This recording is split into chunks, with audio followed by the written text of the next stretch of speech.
Jacob, you Yes. had a mere 30 seconds to sit down and collect yourself. We've had some challenges for you to tell us more of your amazing stories. Oh. So if you want to do that, or maybe take a few minutes to collect yourself and think about it. I'm ready to go. Well, can I give you this exceptionally clean, get your mind out of the gutters microphone that's just been liberally coated in a film of Purell. Okay, so... you can, here. No, let me turn okay. it on for you. All right. Well, I You think you already did. You gotta hold the button.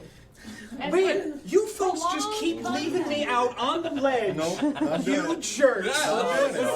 Listen, like, it's a children's show. I've been told several times. We're just at the rate that you're putting them out, you just want us to be like, Jacob!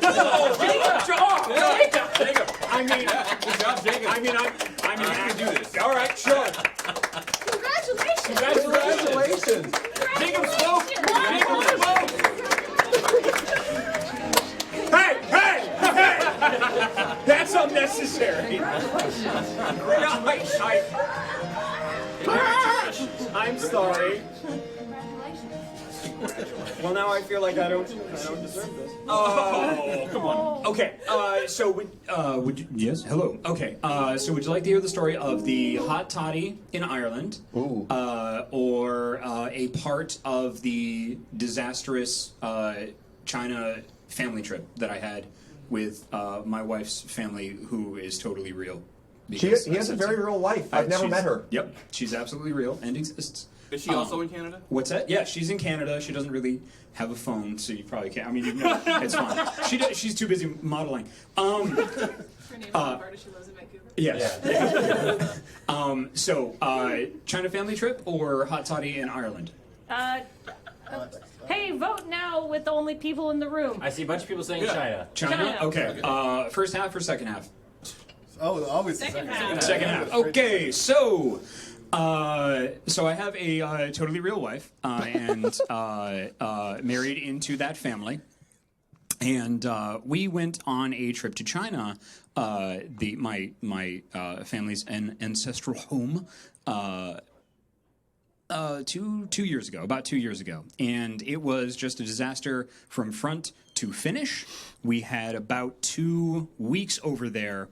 So I'm going to tell you about the part when we got to Hong Kong. So we just finished like this tour from Beijing to Shanghai on a bus that was awful, and I might tell that part of the story later. But when we got to Hong Kong, we had already had reservations that my father and mother-in-law had made at a hostel, and they said it was really nice because their friends told them about it, and it was great. So we're very excited to be in Hong Kong. I want to eat some street food and scorpions and just go like that, base food, because I love food and I like eating weird stuff. So we are on the bus and we're going through Hong Kong. We're like, wow, this is amazing. This is really cool. Like, look at all these big buildings. We're so happy to be off that bus and out of, mainland China, because that part was really bad. So we're going to start over and it's going to be great. And we're driving through town. We're watching all these big buildings go by and all these happy people. And it's really great. And you got these big buildings, and then the buildings get shorter and the people get less happy. And we keep going. And we're like, oh, no, that's fine. We're probably just like going through this bad neighborhood. And then the buildings get even shorter and a little more decrepit. And the people start looking at the van that we're in like they want to hate bus it, and it's awful. And then we pull in to a place that's even worse. It kind of looks like a junkyard. The building that we stopped in front of looked like it's one of those like rectangular buildings with the courtyard in the middle, except it had looked like the aftermath of every like Chinese mafia movie building that gets shot up. Except they had cleared out the bodies and opened up a hostel in it. So we go in, and we go upstairs, and there's a big row and a big, like, to-do. Everybody's arguing about things. It's just awful. It's terrible. The room is about the size of a coffin. There's no beds. There's just a mattress on a slat. And then you go into the bathroom where they were like, oh, we've got private bathrooms, which was just a tiny little box, no bigger than a vocal booth, with a toilet and then a shower head above the toilet. And the water was connected to the water from the back of the toilet. And that was the toilet/shower, or the showilet. Portmanteaus aren't my strong suit, don't judge me. So there was a big row, and I had to fix a whole bunch of like different family stuff and like run around and make sure everybody was okay. And I was very tired. Everybody kind of went to bed, and I was like, I need to take a walk because I am super stressed out.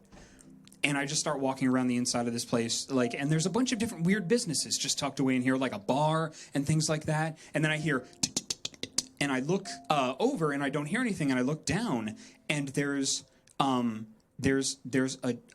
Asian little person that just ran by me, just jacked all to hell, with like shorts on that go just past his knees, with a tiger on the back, in bare feet. And I'm like, I don't know what that's about. I'm tired. I'm emotionally stressed. I'ma find out. So he runs off around the corner, and I go around the corner, and in the corner of one of the buildings, like, I poke my head around, and I see, and I mean, there's just a funk wafting down and out into the night. And I go down, and there's a big neon sign that's broken that has a whole bunch of kanji on it that I cannot read. And I poke my head around the corner, and I see a ring, 4 posts. And I see a whole bunch of folks with no shirt, tape around their upper arms, tape around their lower legs. It is a Muay Thai gym. Oh. And I am standing back and just kind of like poking around the corner, and 2 folks are getting ready. This giant, jacked dude with arms like whips and like legs like scythes steps into the ring. And then I see the little person step into the ring. And I'm excited. In the span of 10 seconds, this is what I experience. A bell rings, a word is shouted into the air, the tall man in the purple shorts, with the legs like scythes, takes one front kick. His opponent, the little person in the tiger shorts, hooks the inside of his wrist and hand into the crook of that man's ankle, pulls forward so the man's like forward like this, and does a split. And then I see the little person jump in the air and rail him in the face with his shin. Blood sprays on the crowd. Everybody goes bananas. I scream, "Holy bus!" And then everybody's dead silent and looking at me. And then I ran and hid, and then we left the next day. And I didn't sleep. And that was one part of the China trip. I've got 2 more good stories from the China trip, and like a bunch of others from like when I used to live in Poland and stuff. So there you go. So if you enjoyed that, give money, and I will do my best to come back and tell more. Yes, but wait, responsibly. Give money responsibly. There we go.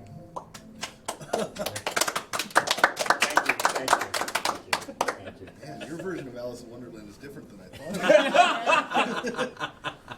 Holy moly. Wow. I legitimately tried to tell the story that didn't end with somebody getting hit this time, but that's what everybody picked. We picked the hitting story again. Yep.